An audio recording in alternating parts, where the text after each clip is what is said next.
Yeah. Good morning. Good morning. Welcome. Um, See if the Clegg light can get off the just a little down so I can read my statements here.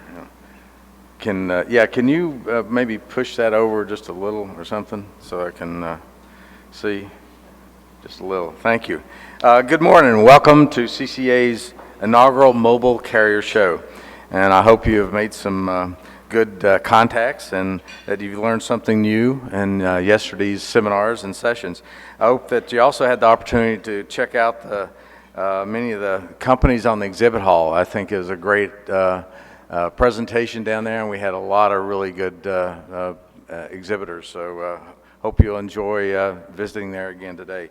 I want to thank the Pinnacle sponsors for this year's show: Brightstar, Ericsson, Huawei, Interop Technologies, Sprint, T-Mobile, and TNS.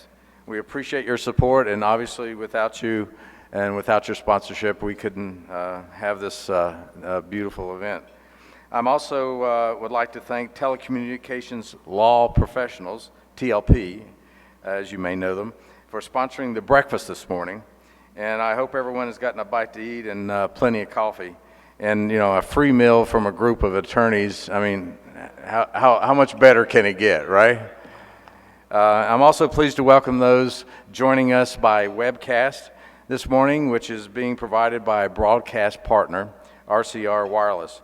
Before we hear from our first keynote speaker, I want to take a few minutes to highlight where things stand for CCA members. And first, I think it's fair to say that this year has been an extremely active, busy, and successful year for CCA. In particular, I am thinking about our involvement in the planning process for the incentive auction, which is currently underway. And we know that many of you are keenly interested in that, and we wish you all well.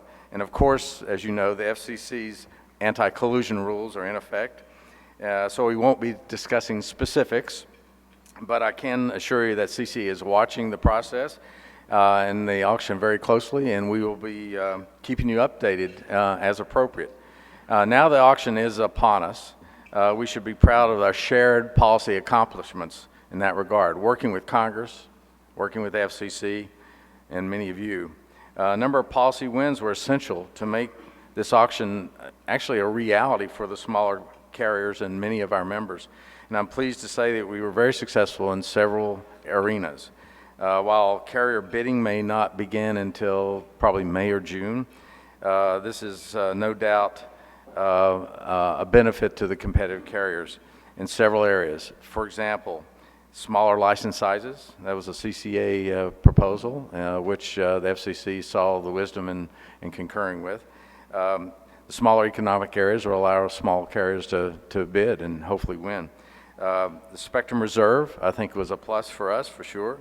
Mandated interoperability. We don't want to commit the same policy error of the 700 megahertz, so we were glad to see that. And the 20 megahertz cap on spectrum that could be purchased in the Spectrum Reserve, I think, will go a long way to ensuring that many of the smaller carriers will have an opportunity to not only bid and win.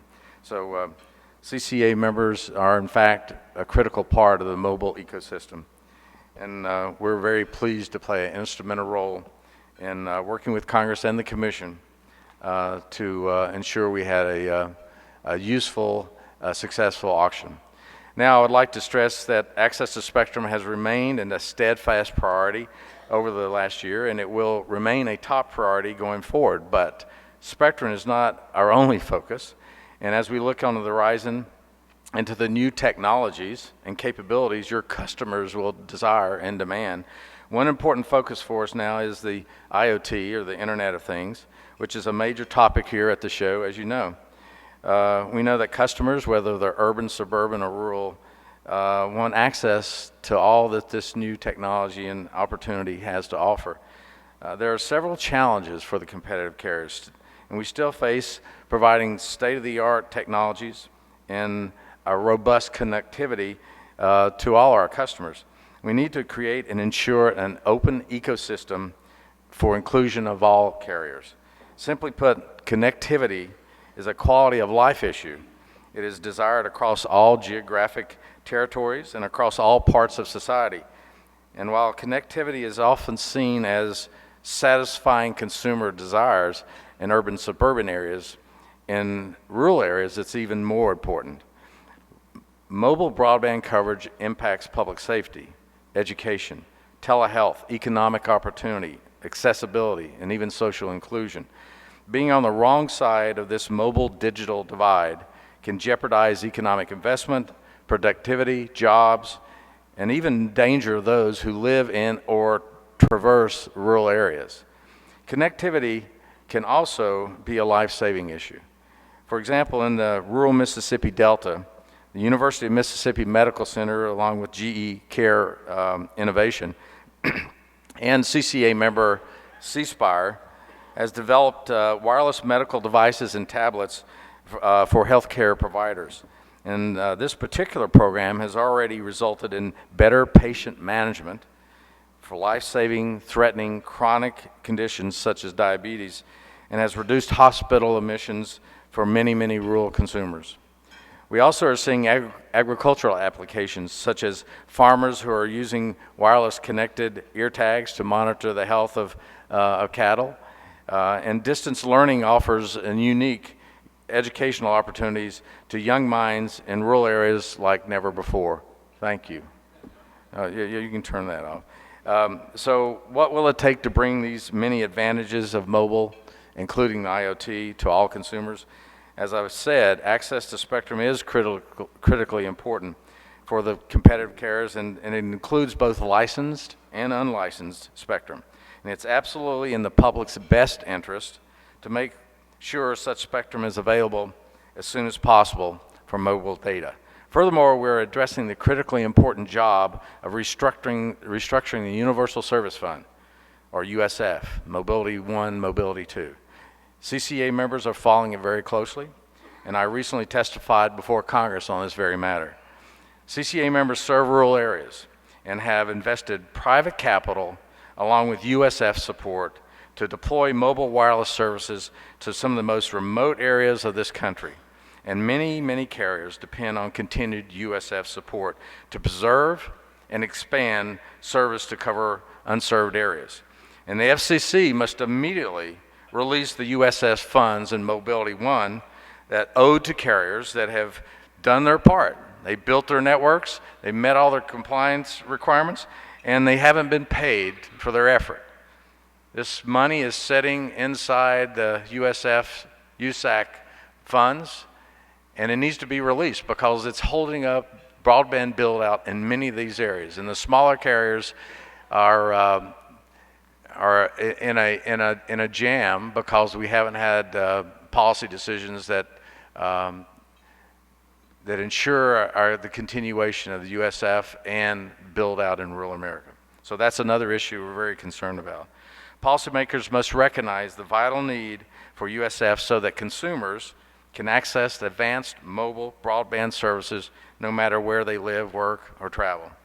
In addition to USF support, we must address the concerns regarding infrastructure. Infrastructure must be permitted and constructed.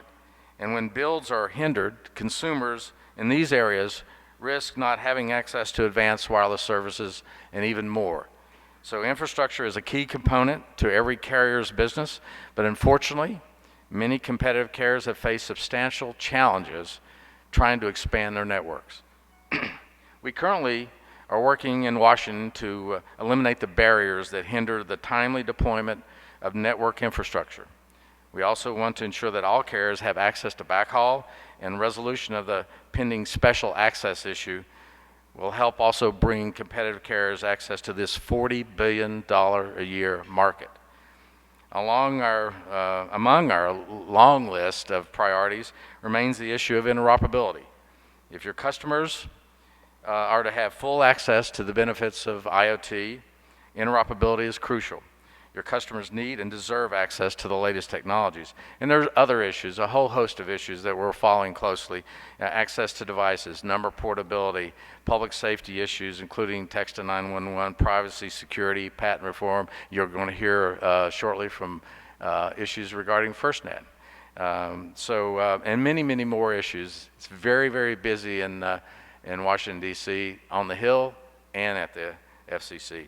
The challenges are indeed significant. We have a great opportunity to work together, and we can, in fact, address these challenges together. Of course, this would not be the first time that we've come together to create solutions born out of economic and policy necessity for the benefit of our members. And two significant business development programs that were developed here under the direction of carrier members are the CCA's Data Services Hub and the CCA Device Hub. The Data Services Hub is up and running. T-Mobile, Sprint, and more than a dozen other carriers are already hooked up and participating. This program is one connection to many is the concept. So the Data Services Hub creates an ecosystem where everyone can have access to the same services and capabilities throughout the United States. It gives our carriers a pathway to 4G and beyond. And quite frankly, this is a service that could extend globally as well. It's incredible benefit to consumers, but especially those in rural and regional areas, giving them access to the nationwide footprint, though they're a local carrier. Clearly, you cannot be an island unto yourself if you are serving customers in rural America. You have to have nationwide and international connectivity, and that's why we created the Data Services Hub. One or two large carriers should not dictate the terms of connectivity for the entire wireless marketplace. And the CCA Device Hub makes it possible for customers, consumers, to access the interoperable devices they want and need to work on the same networks that the Data Services Hub was designed to serve. And again, a device maker should not decide who will compete for a customer or who will lose a customer. So we have two mechanisms that give carriers, especially smaller rural carriers, a pathway to 4G, 4G, VoLTE, and 5G. So programs like these are designed to give our members, ultimately consumers, the capability to harness the IoT and advanced mobile broadband services. And I encourage you to get involved, both carriers and associates, to learn more about these programs. They're designed by carriers for carriers. So speaking of getting involved, there are plenty of other ways you can help build a stronger future for your company and for competitive carriers in general. And members can tap into the tools that I've just discussed. And you can also have the powerful advantage of having your voice heard in Washington, D.C. As part of CCA, every member enhances a unified competitive voice. And together, we're able to communicate in a highly focused and I think a very effective manner, providing our message to policymakers in Washington, D.C. One tool CCA makes available is our Take Action portal, directly connecting you with your members of Congress. So stay tuned. We're launching an exciting new application and capability on the Take Action portal, and it'll be arriving very soon. Also, don't forget about the CCA PAC, the Political Action Committee. The CCA Political Action Committee. You can sign up for authorization to receive information on this at the CCA booth. Strange rules in DC about political action committees. You have to authorize us to give you information on the PAC. The authorization doesn't require any contribution or anything else other than I want to know what's going on in Washington, D.C. I want to know who's supporting us, who's opposing us, and what are the big issues in Congress. It's in our newsletter, and I'd love to be able to make sure that you get one of those. So drop by the CCA booth, and we'll have one of those authorization forms there. As an active member, your strongest asset, our strongest asset in the fight for a competitive environment is your active membership. So take a more active part in your future by getting involved in CCA. Another way you can help shape the future is by meeting directly with your members of Congress in their offices. CCA Capitol Hill Day, June 29th. Every member of Congress knows their constituents demand more connectivity, but they need to hear it from you. They need to hear it from the men and women in the business community in their districts that provide this service, their voters. So join us on Capitol Hill to meet directly with your members, congressional offices, talk to them about your business needs and why it's so important to have a competitive policy decisions. help us bring this message to Capitol Hill on June 29th. Everyone's invited, carriers, associate members. Please come. I think it's a great experience. You actually get to experience the not only the legislative process, but the representative process at the same time. Now I'd like to turn to this morning's program. Our first keynote speaker is T.J. Kennedy, President of FirstNet. In addition to senior level experience in a number of Fortune 500 companies, TJ brings with him